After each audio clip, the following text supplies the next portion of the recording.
अस्सलाम वालेकुम। अच्छा, सुजाक की बात करते हैं कि ये एक ऐसी मर्ज़ है कि जिसमें इतनी तकलीफ़, इतना दर्द होता है कि उसका अंदाज़ा नहीं है कि बंदा लेटता है, मरता है। जब भी पेशाब करता है, यानी यूरिन की जब एक्सक्रीशन करता है, तो इतना दर्द होता है कि हम उसको लफ्ज़ों में बयान नहीं कर सकते। ये उस बंदे को अंदाज़ा है जिसको होता है। तो इस मोहलक और इस ख़तरनाक बीमारी का सिर्फ एक हल है जो बुनियादी तौर पर अक्सर गरी के साथ किया जाता है, वो है तोतिया।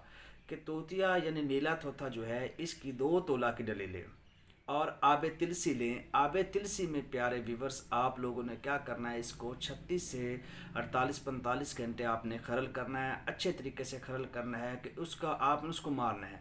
अच्छे तरीके से खरल करने के बाद ये एक लेसदार एक मादा बन जाएगा। इसके बाद इसकी आप लोग गोलियां तैयार कर लें। अब जो वो गोलियां होंगी वो बिल्कुल छोटी छोटी होंगी। वो गोलियां 1 से 2 गोलियां ही काफ़ी होती हैं।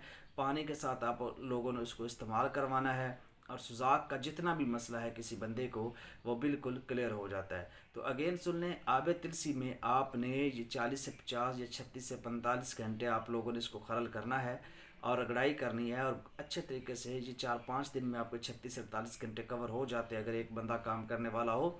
और उसके बाद आपने इसकी गोलियां बना लेनी है और वो आप लोगों ने 1-2 खिलानी है। बंदा बिल्कुल ठीक हो जाता है और इस मर्ज़ से उसकी जान छूट जाती है। शुक्रिया।